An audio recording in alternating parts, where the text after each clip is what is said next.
powerful stories from the Boston Marathon. Boston 25 News reporter Joanna Burris is live at the finish line. And Joanna, it's overwhelming to achieve this and so motivating. Carrie, Mark, if you can hear people, they're shaking cowbells, they're screaming. We are right here at the finish line. As you can see, some of these runners are just absolutely exhausted, but they refuse to give up as they're just making their way past here to meet with people. Now, whether it's for medical reasons, for fundraisers, every single runner that's coming through here tells me they have a reason for why they want to try and tackle this big test.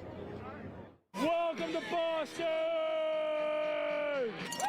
Holding flowers, signs, custom t-shirts, and more. Thousands of people wait excitedly to congratulate their loved ones on finishing the Boston Marathon. It's my little brother. He just finished his first Boston Marathon. He did not want this picture printed out this big, but I'm an older sister, so we had to make it this big. And while some runners race for fun or for a cause, one woman we talked to says she ran for herself. Last March, I was diagnosed with breast cancer, and I had to go through chemotherapy and radiation, and I actually still have one more infusion left. Renee Zangelmore says running gives her the mental and physical strength to keep fighting. It feels amazing. It was just, I need to finish. I need to do this. I need to show that I could beat cancer. Some other athletes say they just can't get enough of the adrenaline rush. Madeline McMaster from Marblehead says she blew out her ACL for the third time last year and still hasn't gotten it repaired. Luckily, she says she isn't in any pain. This is my first ever marathon. I get the itch now. Like, I get why people have that runner's high. And the funny thing is, a lot of these runners, they've just run 26.2 miles, but a lot of them tell me they've already signed up for their next marathon or they're thinking of signing up for another one. Live in Boston, Joanna Burris for your local station, Boston 25 News. We have live team coverage from the course tonight. First, Boston 25 News reporter Joanna Burris live at the finish line. And Joanna, runners have so much to celebrate.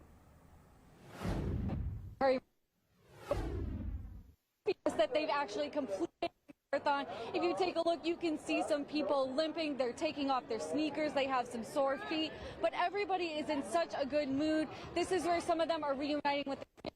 I talked to one man who finished the marathon. He tells me he got a diagnosis 7 years ago that made him think he might never run again. Welcome to Boston!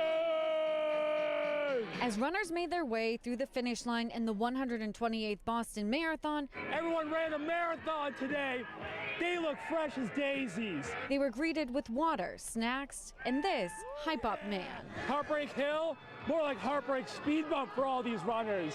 City of Champions. And while completing a marathon is an incredible feat for anyone, it has special meaning for Tony Sosa from San Diego, California, whose eyes welled with tears. 7 years ago, I was diagnosed with lupus. Everything was taken away from me.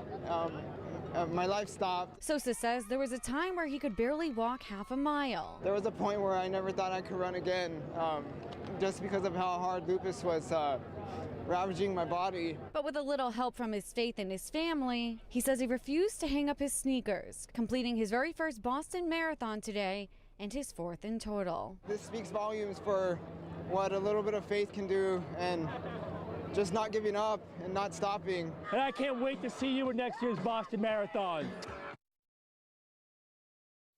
I even got a little teary-eyed listening to his story. Everyone who's running here today has a story, and it's just so nice to see everyone celebrating such a big accomplishment together. Live in Boston, Joanna Burris for your local station, Boston 25 News.